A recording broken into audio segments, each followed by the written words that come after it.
do one more day of notes on lesson 5.3. So we're going to call these notes 5. This is our 5th. So everybody should have their notebooks out, right? Yep, notebooks. We're doing it in your notebooks. And I told you to get out. Doing it in your notebooks. Not on loose leaf. It's not an assignment. And then you need to open your books to page 346. Open your books to page 346, and we're also going to identify that in our notes, that we're on page 346. And we are doing the check it out problem on that page. So let's identify that in our notes along with getting our book over to that page.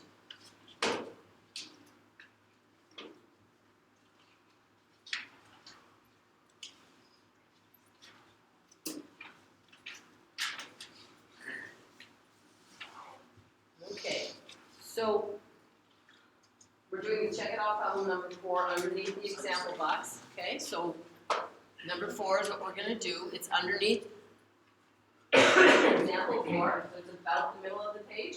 Read that to yourself. Read that problem to yourself. And what if?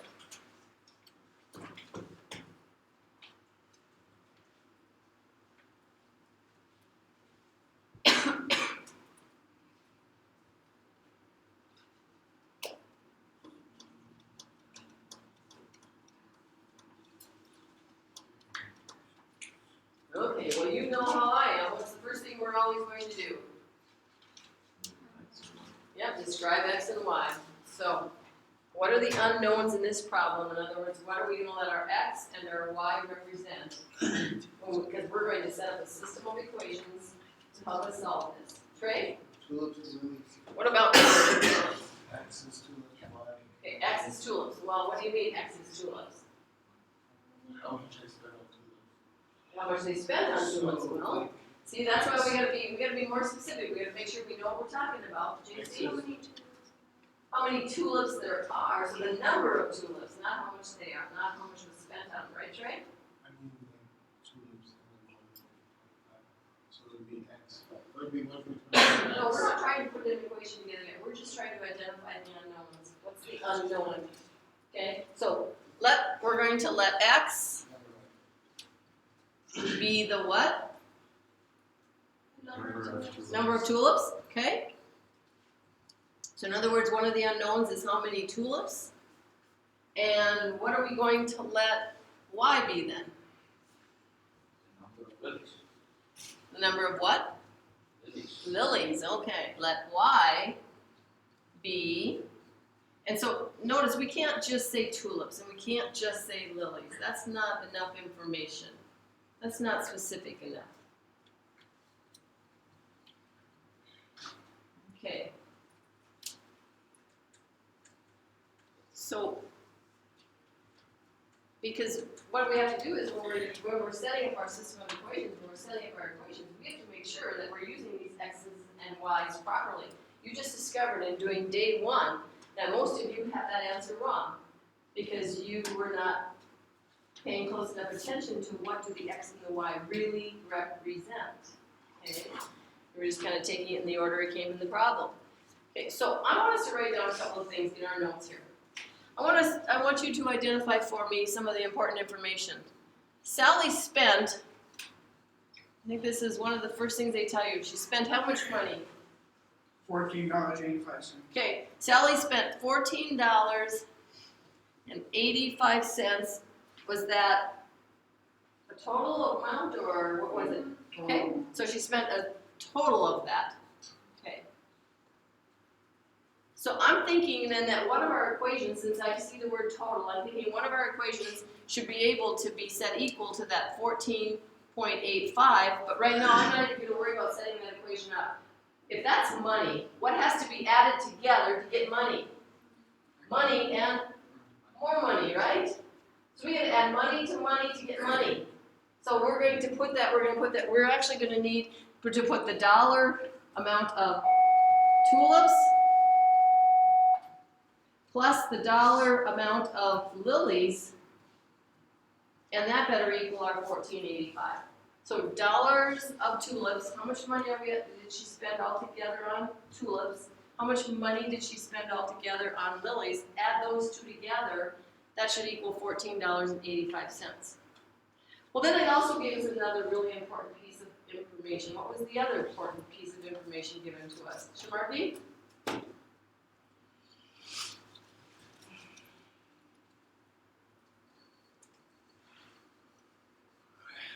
If she spent money, I'm guessing she did some buying, right? So what did she buy? Okay, so she bought altogether, is that a total? Is that 13 a total? Okay, so Sally bought 13 flowers total. So again, I say to myself, if that was the total, I'm going to be able to set an equation equal to 13, and those are flowers.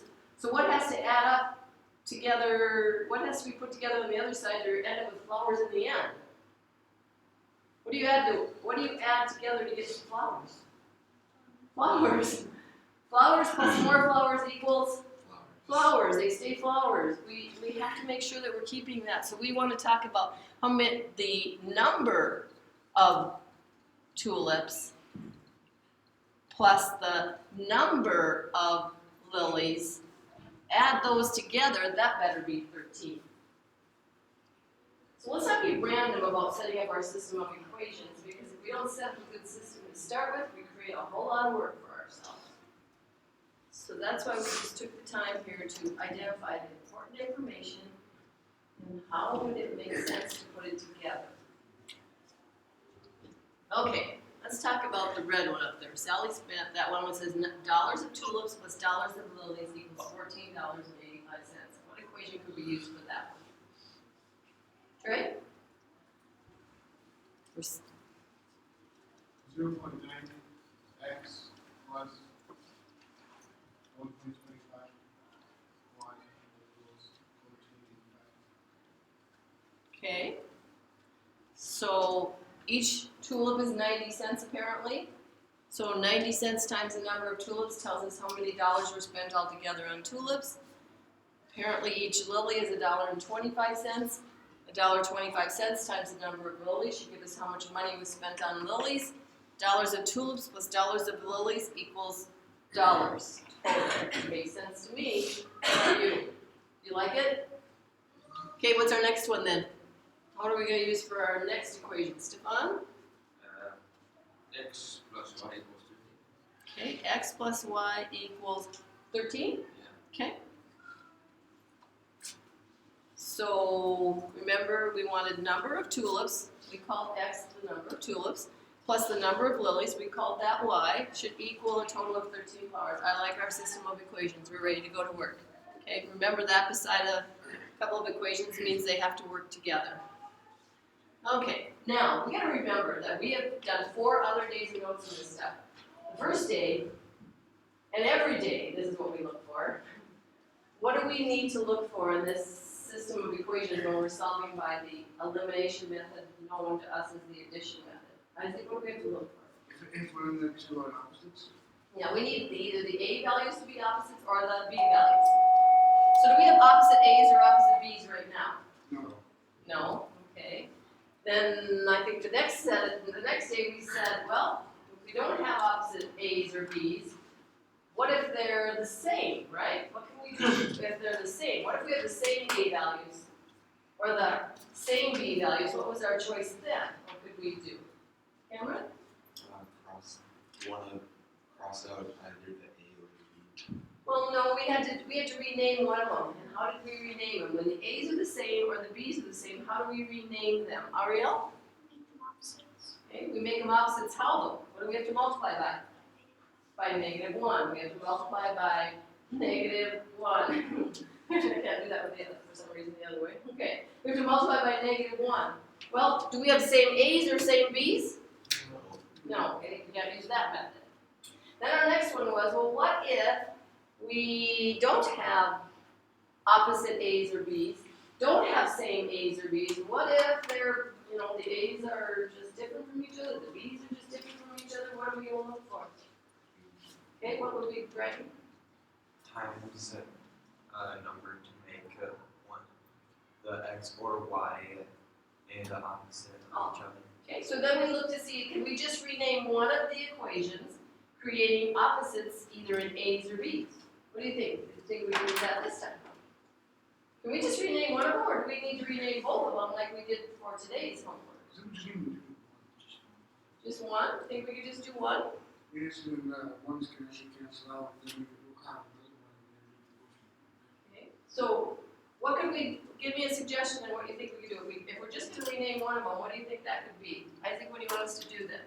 Well, if we do the B's, we have to multiply the bottom one by negative 1.25. It's kind of a big number, can we use a smaller number? And then if you do the A's, then we have to multiply by negative 0.92. Oh, so we could do either the A's or the B's. If we wanna do the A's, we could multiply by the second one, the second equation, by negative 0.90. If we wanted to make opposite B's, we could multiply the second equation by negative 1.25. Would it be 0.90, would we be able to just get rid of the 0 and not add it? We could, It would just be 0.9. but then when we have to do some subtracting or adding to the other equation, it just might make it a little bit trickier. So I'm thinking that we might want to just leave it there. Okay. So how about we do name the second equation by multiplying by a negative 0.90, okay? So let's take that second equation and rename it.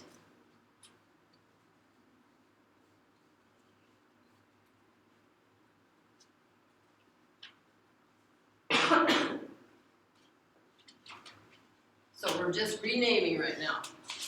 And we've decided we really don't need to rename both of them because we can create opposite A's this way. So we have negative 0.90x plus negative 0.90y equals, what's a negative times a positive here? Negative. Negative, and what's 0.90 times 13?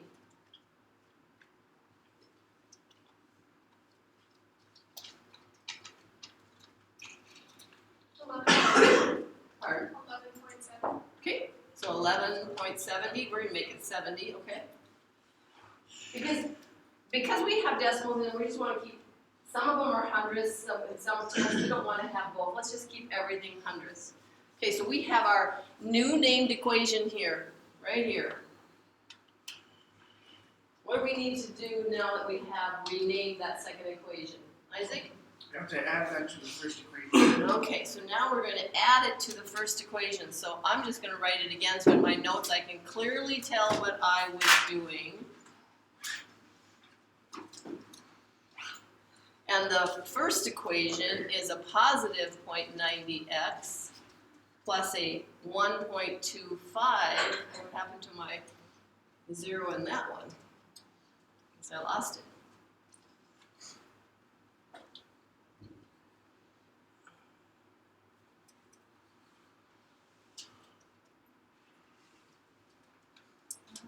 This is the 14.85 one. Okay. Okay, so our first, we renamed the second equation. I put that one on top. And then we added to the other equation and go from there. Okay, go ahead and do that. So it looks like we're solving for y first.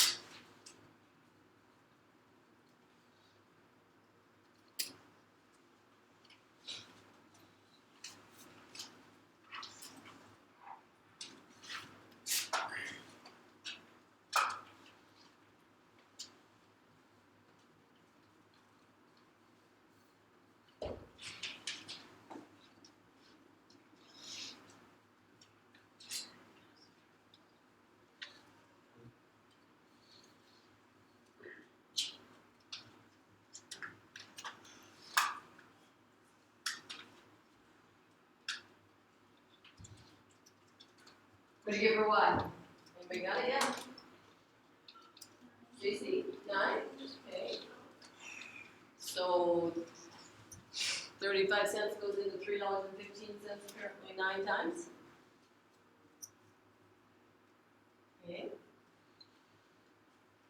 We'll wait and see if anybody wants to disagree. We want to be feeling pretty good about at least it's a whole number of flowers, right? Okay, so, and what are these again? Are these tulips or lilies? Why? Go look up above where we described. Are these tulips or are these lilies? These are lilies, okay. And now we need to solve for the number of tulips. And don't make this very hard. Which one are we going to use? Bottom equation in the start, x plus y equals 13. Yeah, that seems like a pretty friendly one. X plus y equals 13. I'm going to sub in my 9 for y. And get my x. And if the x's were tulips, right? Okay, anybody need somewhere along the way? You couldn't get the y value to be 9. You need it to be 9. You couldn't make that happen if you went wrong. Okay, and then we have to do a sentence answer. Okay, what are they asking us?